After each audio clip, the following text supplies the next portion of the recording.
Flipkart থেকে একটা online mobile order করেছিলাম, তো সেটাই আনবক্স হচ্ছে। আর এটা দেখার জন্য শেষ পর্যন্ত দেখবে। বিষয়টা হচ্ছে এখন অনলাইনে বিভিন্ন ধরনের ফ্রড হয়ে থাকে।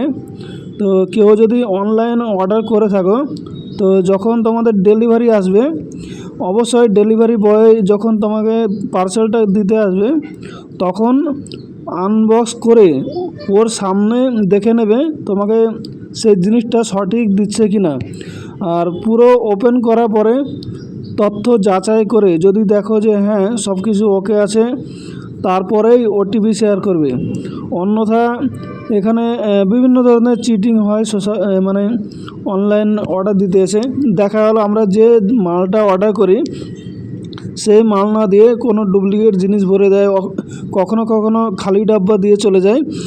তো তার জন্য ফ্লিপকার্টে এখন সুযোগ দিয়েছে যে আমাদেরকে আনবক্স করার পরে প্রত্যেকটা জিনিস যাচাই করে বক্সের ভেতরে সব জিনিসগুলো ঠিকঠাক আছে কি না দেখে তারপরেই ওটিপি শেয়ার করবে।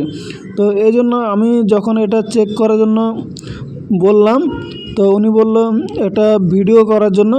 তো আমি সেই জন্য ভিডিওটা করেছি। তো এটা খুবই গুরুত্বপূর্ণ বিষয় যে আমরা অনেক টাকা দিয়ে হয়তো 10,000, 20,000, 30,000 টাকা দামের কোনো মাল অর্ডার করি।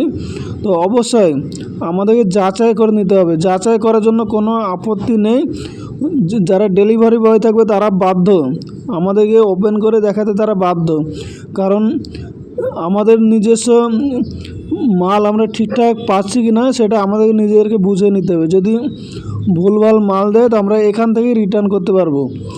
তো তার জন্য প্রত্যেকেই যারা অনলাইন থেকে যে কোনো মাল অর্ডার করবে অবশ্যই ডেলিভারি নেওয়ার সময় সেটা যাচাই করবে। তারপরে যদি টাকা পে করতে বাকি থাকে সেটা পে করবে, অথবা ওটিপি পে করতে থাকলে মানে ওটিপি দেওয়ার হলে ওটিপি দেবে। সব আগে জিনিসটা যাচাই করে নেবে। তো আমি এটা যাচাই করে তারপরেই ওটিপি শেয়ার করলাম। তো সবাই সাবধানতার সঙ্গে অনলাইন পেমেন্ট করবে এবং অনলাইনে জিনিসপত্র কেনাকাটা করবে।